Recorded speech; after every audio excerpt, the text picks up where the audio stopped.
turbocharged Mark II MX5. And what an awesome little toy this is. Oh!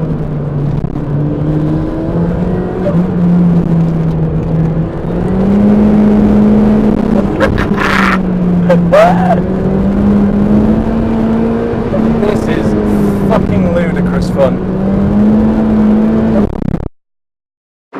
It's taken me quite a long time to actually make this video because there's so much information out there already that doesn't seem to be a need, but as going through this build I saw that there's so much stuff missing out of the basics of turbocharging one of these vehicles.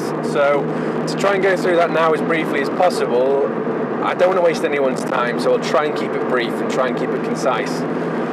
Turbocharging one of these cars on a standard engine, I think being conservative, 250 horsepower is your absolute limit, about 230 foot-pound of torque as well. If you want more than that, forged rods will see you being able to go for about 300 horsepower. But any more than that, the limiting factor becomes the gearboxes. The 5 speeds are so cheap, they are disposable, but the 6 speeds are actually stronger, although 5 times the price. Other than that, you can do bell housing conversions, but it gets so expensive then. I know you can use a BMW gearbox and bell housing adapter, but you're talking thousands of pounds.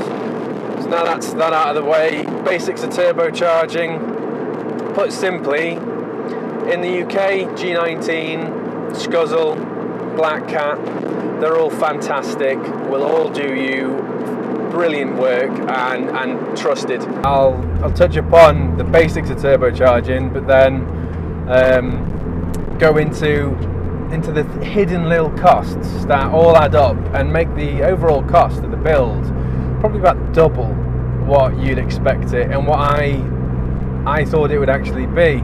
If you can take the motor out to do the whole conversion, do so. For me it made sense because I was doing clutch, and I really didn't like the idea of drilling my sump for the oil return with it in situ.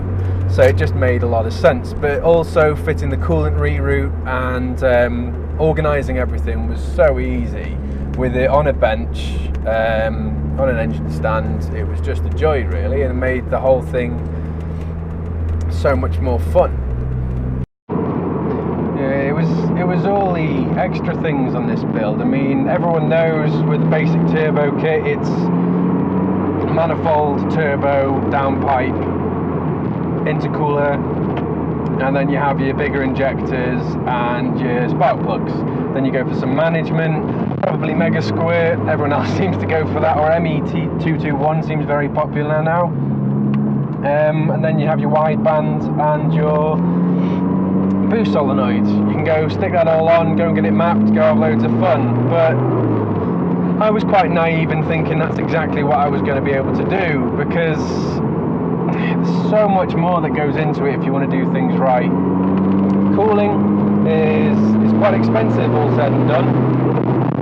You know, you've got your alloy rad, your oil cooler and a coolant reroute. If you want to do things properly, get a clutch. You don't want to be wasting your time on track days. So clutch, and while you're at it, flywheel. And then it was things like the Inconel studs, very expensive, but again, you don't want the turbo wobbling off the damn manifold.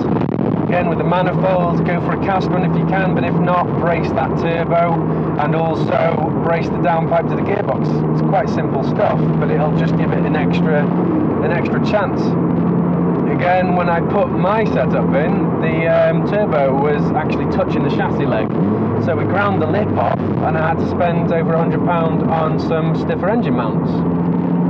Again, these things just incrementally add up to costing you a lot more than you factored for originally. Again, free-flowing exhaust system. I'm actually running this more power with the new exhaust system with 4 psi less than with the standard system. Another begrudging item I had to buy was the Skunk Tooth throttle body, especially as I fitted it, and a common issue on them was that the jam opened, so I had to rebuild that and actually move the hole for the spring, so then it puts more tension. But the reason I did that is because under boost applications, the OEM throttle bodies have been known to shear the throttle body bar. I know it's fairly rare, but again, I just didn't want to take the risk. So some of these items, like the throttle body, like the Inconel studs, they're very expensive for what they are, but when you consider the package you get afterwards, a very usable 1,000 kilogram, 250 horsepower car. It's just magic. It's just absolutely magic.